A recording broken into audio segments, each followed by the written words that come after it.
1, we're going to find the volume of the solid generated by revolving the region about the lines y equals 0 and x equals e, and the curve y equals ln of x, and it's revolving about the x-axis. So I did a little sketch. This is our curve, y equals ln of x. Then we have y equals 0, that's this line.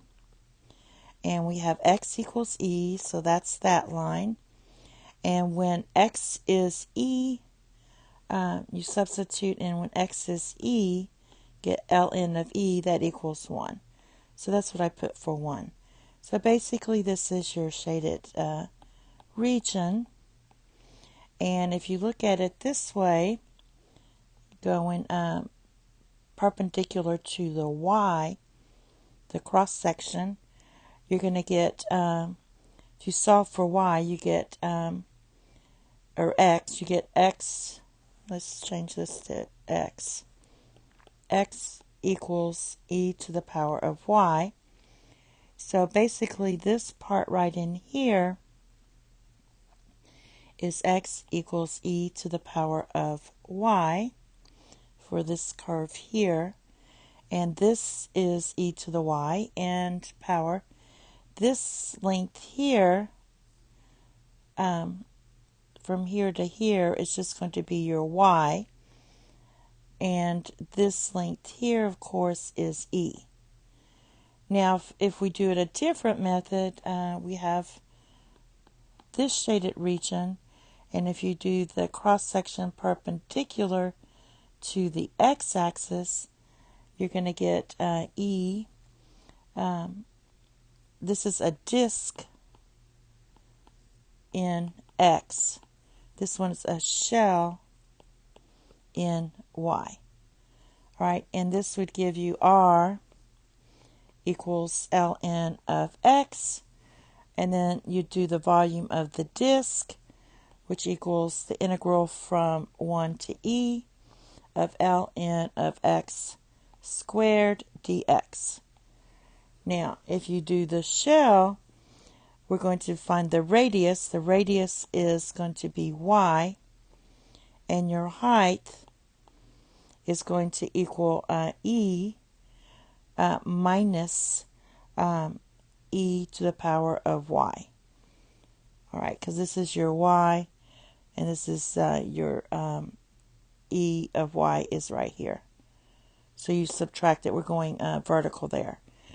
All right, so the shell method would be you take the volume of the shell, and that's going to be 2 pi, and then we'd be going from 0 to 1 because we're looking at the y-axis here, and that would be your height, which is going to be r. Your height is e minus e to the power of y times your r, which is y, and then you'd have dy.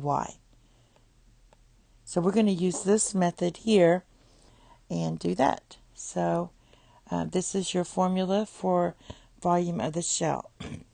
So we're going to take the volume equals 2 pi.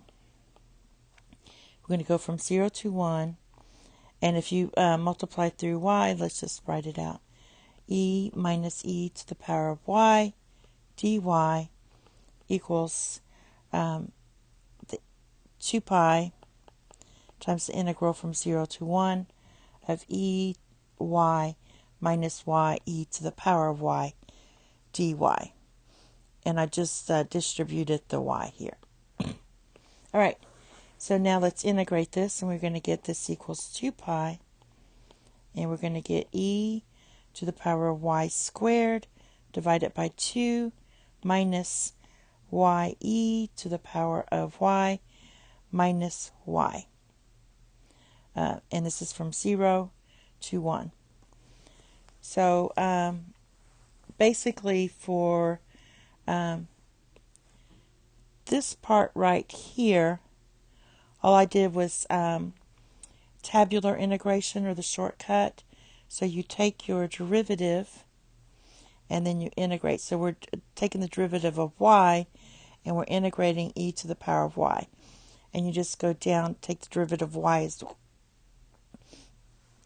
is 1, derivative of 1 is 0, and then you integrate e to the power of y, and then you do these lines. This is plus, minus. All right, and so that would give you what we got here. All right, so basically let's substitute everything in. This is going to give us 2 pi, and then we're going to have e divided by 2 minus e minus 0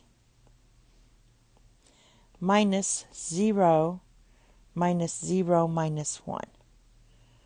All right, we'll get all these brackets messed up. All right, so this is going to equal 2 pi. This is 0, so you're going to just have e divided by 2 minus 1. All right. Now, if you want, we can multiply through by 2. If you multiply each term by 2, you're going to get your volume equals pi times e minus 2 units cubed. And that's it. Thank you. Have a nice day. Bye-bye.